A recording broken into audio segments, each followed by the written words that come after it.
ఆరాధించడానికి వచ్చినటువంటి మనము ప్రభువును ఆరాధించడానికి ముందుగా ఆయన వాక్య భాగంలో నుంచి కొన్ని మాటలు మనం ధ్యానం చేసి ఆ తర్వాత ప్రభువును ఆరాధించి ఆయన నామాన్ని బలపరచుదాం. ఈ యొక్క మధ్యాహ్న కాల సమయంలో ఆరాధన వాక్య ధ్యానముగా పరిశుద్ధ గ్రంథంలో నుంచి కీర్తనల గ్రంథం 103వ కీర్తన 1 నుంచి 12 వచనాలు మనము చదువుకొని ఆ వచన భాగంలో నుండి ఆ వాక్య భాగంలో నుంచి కొన్ని మాటలు మనం ధ్యానం చేసి ఆ తర్వాత ప్రభువును మనం అందరం కలిసి ఆరాధించి ఆయన నామాన్ని గణపరచుదాం. కీర్తనల గ్రంథంలో నుంచి 103వ కీర్తన 1 నుంచి 12 వచనాలు, ఒక వచనం నేను ఒక వచనం మీరు చొప్పున చదువుకుందాం. నా ప్రాణమా యెహోవాను సన్నుతించుము, నా అంతరంగమునున్న సమస్తమా ఆయన పరిశుద్ధ నామమును సన్నుతించుము. నా ప్రాణమా యెహోవాను సన్నుతించుము, ఆయన చేసిన ఉపకారములలో దేనిని మరువకు. ఆయన నీ దోషములన్నిటినీ క్షమించువాడు, నీ సంకటములన్నిటినీ కుదుర్చువాడు. సమాధిలో నుండి నీ ప్రాణమును విమోచించుచున్నాడు, కరుణా కటాక్షములను నీకు కిరీటముగా ఉంచుచున్నాడు. పక్షిరాజు యవ్వనము వలె నీ యవ్వనము క్రొత్తదగుచున్నట్లు మేలుతో నీ హృదయమును తృప్తిపరచుచున్నాడు. యెహోవా నీతి క్రియలను జరిగించుచు బాధింపబడు వారికందరికీ న్యాయము తీర్చును. ఆయన మోషేకు తన మార్గములను తెలియజేసెను, ఇశ్రాయేలు వంశస్థులకు తన క్రియలను కనపరచెను. యెహోవా దయా దాక్షిణ్య పూర్ణుడు, దీర్ఘశాంతుడు, కృపా సమృద్ధి గలవాడు. ఆయన ఎల్లప్పుడూ వ్యాజ్యమాడువాడు కాడు, ఆయన నిత్యము కోపించువాడు కాడు. మన పాపములను బట్టి మనకు ప్రతీకారము చేయలేదు, మన దోషములను బట్టి మనకు ప్రతిఫలం ఇయ్యలేదు.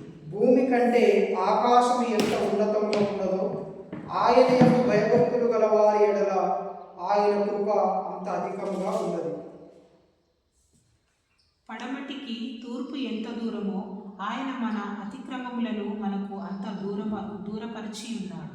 చివరి వచ్చిన 13 కూడా చదువుకుందాం. తండ్రి తన కుమారుని ఎడల జాలిపడినట్లు యెహోవా తన యందు భయభక్తులు గల వారి ఎడల జాలిపడును. దేవుడి మాటలు దీవించును గాక. ఈ కీర్తన దావీదు రాసినటువంటి కీర్తన. ఇక్కడ దావీదు ఆయన తన ప్రాణముతో ఏమని చెప్తా ఉన్నాడంటే, నా ప్రాణమా యెహోవాను సన్నుతించుము, నా అంతరంగమునున్న సమస్తమా ఆయన పరిశుద్ధ నామమును సన్నుతించుము. 2వ వచనములో నా ప్రాణమా యెహోవాను సన్నుతించుము, ఆయన చేసిన ఉపకారములలో దేనిని మరువకుము. ఆయన చేసిన ఉపకారములలో నీవు దేనిని మరువకుము అని దావీదు తన ప్రాణంతో మరి ఆయనే చెబుతున్నట్లుగా మరి చూస్తూ ఉంటున్నాం. మరి దావీదు జీవితంలో అలాగే మన జీవితంలో మరి దేవుడు చేసిన మేలులు ఏంటి అన్న విషయం మనకు అర్థమైనప్పుడు దేవునికి మనం కృతజ్ఞత వందనాలు మనము చెల్లించగలుగుతాం. దేవుడు మన కొరకు చేసిన గొప్ప కార్యాలు ఏంటి, ఆయన మన జీవితంలో చేసిన గొప్ప మేలు ఏంటో మనకు అర్థమైనప్పుడే దేవునికి కృతజ్ఞత వందనాలు మనం చెల్లించగలుగుతాం. దేవుని యొక్క నామాన్ని ఆరాధించి ఆయన నామాన్ని మనము గణపరచగలుగుతాం.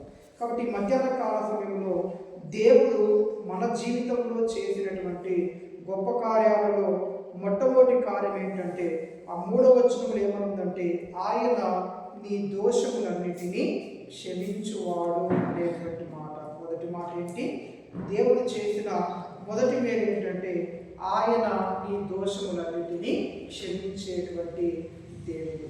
కాబట్టి ఈ లోకంలో మానవులందరూ పాపులేరని, ఏ భేదం లేదు, అందరూ పాపం చేసి దేవుడు అనుగ్రహించేటువంటి మహిమను వారు కోల్పోయారని పరిశుద్ధ గ్రంథంలో మనము చూస్తాం. కాబట్టి మనుషులందరూ పాపులేరని, ఆ పాపాన్ని బట్టి దేవుడు వారికి తీర్పు తీర్చి వారికి శిక్షలు, నిత్య శిక్షలు దేవుడు వారికి విధించారని మనం దేవుని వాక్య భాగంలో మనము చూస్తూ ఉంటాం. కాబట్టి మానవుడి యొక్క ఆ పాపం అనేటువంటిది మానవుడు దేవుని పట్ల చూపించిన ఆ అవిధేయత అనేటువంటిది మనిషిని నిత్య నాశనంలోనికి అది తీసుకొని వెళుతుంది అని పరిశుద్ధ గ్రంథంలో మనము చూస్తూ ఉంటాం. కాబట్టి మానవుడు తన పాపముల నుంచి తాను విడిపించబడాలంటే, మానవుడు దేవుని ఉగ్రతలో నుంచి తప్పించబడాలంటే ఏం కావాలంటే ఆయన పాపములన్నీ కూడా క్షమించబడాలి, మనిషి పాపములన్నీ కూడా కొట్టివేయబడాలి, ఆయన పాపములకు ప్రాయశ్చిత్తం అనేటువంటిది కలగాలి. కాబట్టి యేసుక్రీస్తు ప్రభు మన పాపములకు ప్రాయశ్చిత్తంగా ఉండడానికి, మన పాపములకు శాంతిని కలిగి చేయడానికి, మన పాపములకు ఆయన విరలి చెల్లించడానికి ఈ లోకానికి సర్వలోక రక్షకుడిగా ఆయన ఈ లోకానికి దిగి వచ్చాడు. కాబట్టి యేసుక్రీస్తు ప్రభు యొక్క కలువరి శిలువ రక్తం ద్వారా మన పాపముల నుంచి మనకు విడుదల, విమోచనం అనేటువంటిది, అలాగే మన పాపాలకు ప్రాయశ్చిత్తం అనేటువంటిది, మన పాపములకు క్షమాపణ అనేటువంటిది యేసుక్రీస్తు ప్రభు యొక్క కలువరి శిలువ రక్తం ద్వారా, ఆయన శిలువ బలియాగం ద్వారా అది మనకు కలుగుతూ ఉంటుంది. కాబట్టి ఈ లోకంలో ఒకవేళ మనం ఏమైనా ఉండొచ్చు, ఈ లోక సంబంధమైన అన్ని ఆశీర్వాదాలు ఒకవేళ మనం కలిగి ఉన్నప్పటికీ దేవుడు అనుగ్రహించే ఆ పాప క్షమాపణ, మారు మనసు, ఆ రక్షణ అనేటువంటి మన జీవితంలో లేకపోతే ఒకనొక రోజు మనం అందరం కూడా ఆ పాపంలోనే మరణించి నిత్య నాశనంలోకి మనం అందరూ కూడా వెళ్ళిపోవాల్సిందే.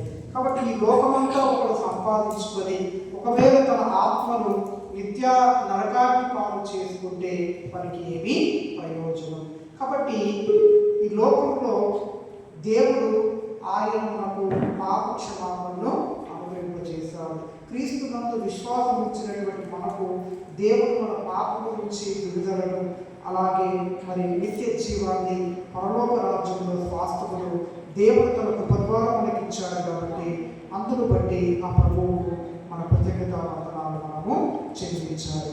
ఈ లోకంలో మన నీతి క్రియలన్నీ కూడా అవి మురికి గుడ్డలు బట్టి ఉన్నాడు దేవుడు.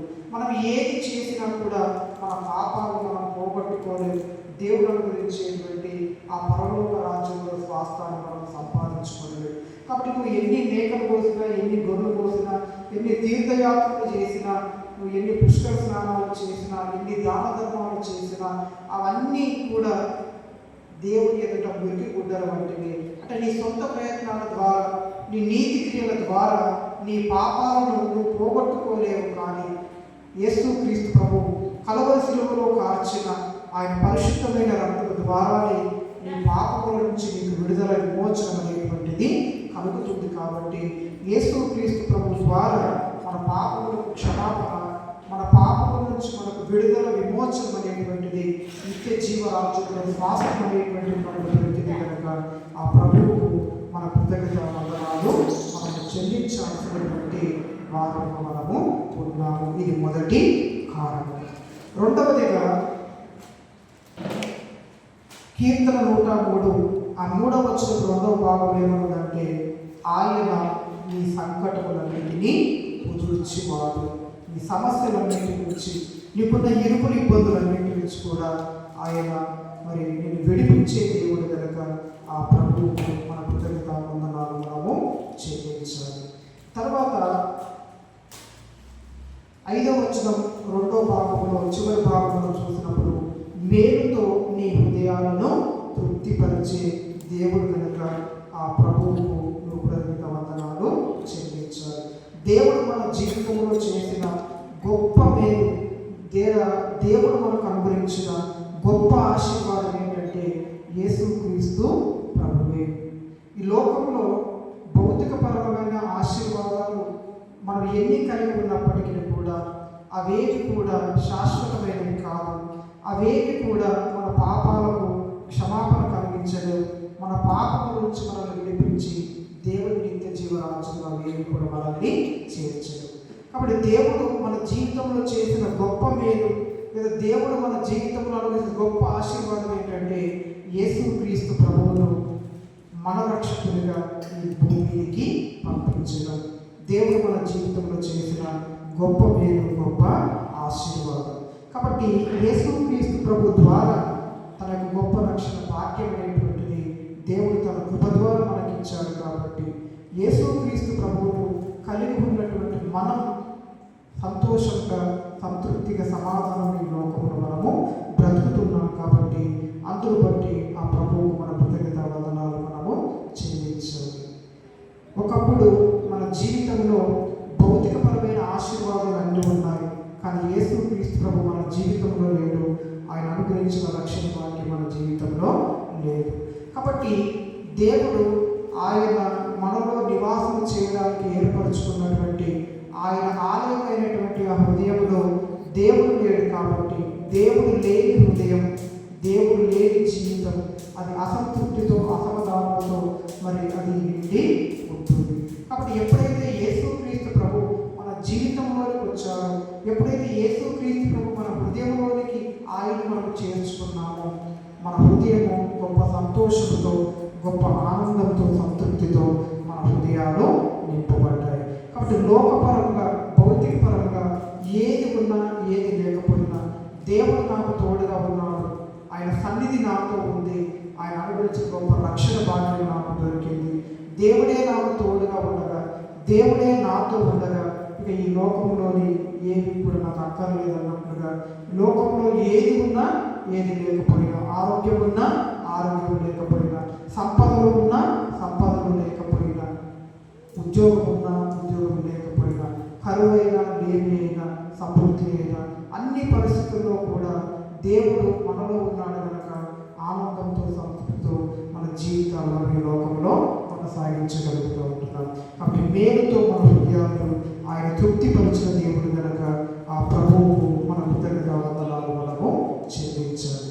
తర్వాత కారణాలు మనం చూసినప్పుడు కీర్తన 103:8 వచనం ఏమనుందంటే, యెహోవా దయా దాక్షిణ్యపూర్ణుడు, దీర్ఘశాంతుడు, కృపా సమృద్ధి గలవాడు. యెహోవా దయా దాక్షిణ్యపూర్ణుడు, దీర్ఘశాంతుడు, ఆయన కృపా సమృద్ధి గలవాడు. అలాగే 9వ వచనంలో ఆయన ఎల్లప్పుడూ వ్యాజ్యమాడువాడు కాడు, ఆయన నిత్యము కోపించువాడు కాడు.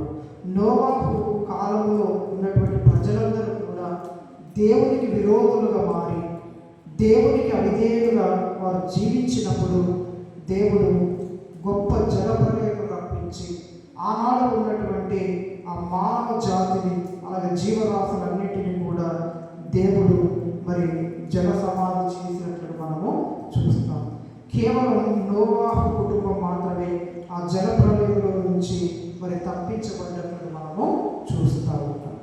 కాబట్టి నోవాహు కాలంలో ఉన్నటువంటి ప్రజలందరూ దేవునికి విరోధంగా పాపలు చేసినప్పుడు దేవుడు వారిని గొప్ప జల ప్రళయాన్ని రప్పించి వారిని నశింపజేసినట్లు మనము చూస్తాం. ఆ తర్వాత ఇప్పుడు ఉన్నటువంటి ప్రపంచమంతా కూడా ఆ నోవాహులో నుండి వచ్చినటువంటి ప్రపంచమే. మరి ఇప్పుడున్నటువంటి ప్రపంచం కూడా మరి పాపంలో దేవునికి అవిధేయులుగా మారిపోయి మరి దేవునికి దుఃఖాన్ని కలిగించేటువంటి వారిగా, దేవునికి శత్రువులుగా, దేవునికి విరోధులుగా, దేవుని ఆజ్ఞలకు వ్యతిరేకులుగా బ్రతుకుతున్నప్పటికీ కూడా ఈనాటి ప్రపంచంపైకి దేవుడు మరలా జల ప్రళయాన్ని రప్పించి మరి ఒక ప్రపంచాన్ని దేవుడు నాశనం చేయలేదు, కానీ ఈ ప్రపంచాన్ని రక్షించడానికి తన కుమారుడైన యేసుక్రీస్తు ప్రభువును సర్వలోక మానవాళి రక్షకుడిగా ఆయన భూమి మీదకి పంపించడము జరిగింది. నోవాహు కాలంలో ఉన్న ప్రజలు తప్పు చేసినప్పుడు దేవుడు వారిని గొప్ప జల ప్రళయాన్ని రప్పించి వారిని జల సమాధి చేశాడు. కానీ తర్వాత కాలంలో వచ్చినటువంటి ప్రజలు పాపం చేసినప్పుడు నీవు నేను దేవునికి వ్యతిరేకులుగా మనం బ్రతికినప్పుడు దేవుడు మన పాపాలను బట్టి ఆయన మనం నశింప చేయలేదు, కానీ మనల్ని రక్షించడానికి తన ఏకైక ప్రియ కుమారుడైనటువంటి యేసుక్రీస్తు ప్రభుల వారిని మన రక్షకుడిగా, సర్వలోక మానవాళి రక్షకుడిగా ఈ భూమి మీదకి ఆయన పంపించడము జరిగింది. అంత మాత్రమే కాదు, ఆ 10వ వచనం ఏమంటారంటే, మన పాపములను బట్టి మనకు ప్రతీకారము చేయలేదు, మన దోషములను బట్టి మనకు ప్రతిఫలము ఇయ్యలేదు, కానీ మన పాపములన్నింటినీ, మన దోషములన్నింటినీ, మన మీదికి రావాల్సినటువంటి ఆ తండ్రి ఉగ్రతలంతటినీ కూడా తండ్రి అయిన దేవుడు తన కుమారుడైన యేసుక్రీస్తు ప్రభువు మీద మోపాడు. కాబట్టి మనకు బదులుగా ఆయన కుమారుని శిలువమరణానికి దేవుడు అప్పగించాడు. నిజానికి పాపంలో మునిగి తేలుతున్నది మనం, పాపాలను దేవుడు ఉగ్రతను భరించాల్సింది మనం. కానీ దేవుడు మన పాప భారములు, మన శాప భారములు, మన మీదికి రావాల్సిన తన ఉగ్రతను అంతటిని కూడా తన కుమారుడైన యేసుక్రీస్తు ప్రభువుల మీద మరి ఆ యొక్క భారాన్ని మోపి మనకు బదులుగా యేసుక్రీస్తు ప్రభువులు ఆయన కలవరి సిలువ మరణానికి ఆయన్ను అప్పగించారు. యేసుక్రీస్తు ప్రభువు నీకు బదులుగా, నాకు బదులుగా, మనందరికీ బదులుగా ఆయన కలవరి సిలువలో తన ప్రాణము బలిగా అర్పించడం ద్వారా, తన కలవరి సిలువ రక్తము ద్వారా మన పాపములకు ప్రాయశ్చిత్తాన్ని కలిగి చేసి తండ్రి ఉగ్రత నుంచి మనందరికీ కూడా విడుదల విమోచనలో ఆయన తన కృప ద్వారా మనకు అనుగ్రహింపజేశారు. కాబట్టి మధ్యాహ్న కాల సమయంలో ప్రభువా, నిజానికి తప్పు చేసింది నేను, పాపంలో మునిగి తేలుతున్నది నేను, దేవుడు ఉగ్రతకు కావాల్సింది నేను. కానీ నా పాపాన్ని నా మీదికి రావాల్సినటువంటి దేవుడి ఉగ్రతను నీ కుమారుడైన క్రీస్తు మీద మోపి నాకు బదులుగా క్రీస్తుని కలవరి సిలువ మరణానికి అప్పగించి ఆయన కలవరి సిలువలో కార్చిన ఆ పరిశుద్ధమైన రక్తము ద్వారా నా పాపములకు ప్రాయశ్చిత్తములు కలుగచేసి ఆయన రక్తంలో నన్ను కడిగి పరిశుద్ధపరుచుకొని నీతిమంతులుగా తీర్చుకొని నీ కుమారులను నన్ను అంగీకరించి నీ సన్నిధిలో నిత్యము జీవించేటువంటి ఆ గొప్ప కృపను ధన్యత నీ కృపను నాకు అనుగ్రహింపచేశావు. నీకు వందనాలు దేవా అని చెప్పేసి ఆ ప్రభువుకు మన కృతజ్ఞత వందనాలు మనం చెల్లించి ఆయన ఒక ఉన్నతమైన నామాన్ని ఆరాధించి అందరూ కూడా నామాన్ని ఘనపరుచుతాం. కాబట్టి మధ్యాహ్న కాల సమయంలో దేవుడు మన జీవితంలో చేసినటువంటి గొప్ప మేలు ఏంటంటే ఆయన అనుగ్రహించిన గొప్ప రక్షణ భాగ్యమే. భౌతికపరమైన దీవెనలు వేరు కూడా శాశ్వతమైనవి కావు, అవి కొద్ది కాలమే. కానీ ఆత్మ సంబంధమైన ఆశీర్వాదాలు యేసుక్రీస్తు ప్రభు ఆయన పరిశుద్ధమైన రక్తం ద్వారా మనకు కలిగినటువంటి ఆ నిత్య జీవం, ఆ నిత్య జీవరాజ్యంలో స్వాస్థము, ఇవి శాశ్వతమైనటువంటివి.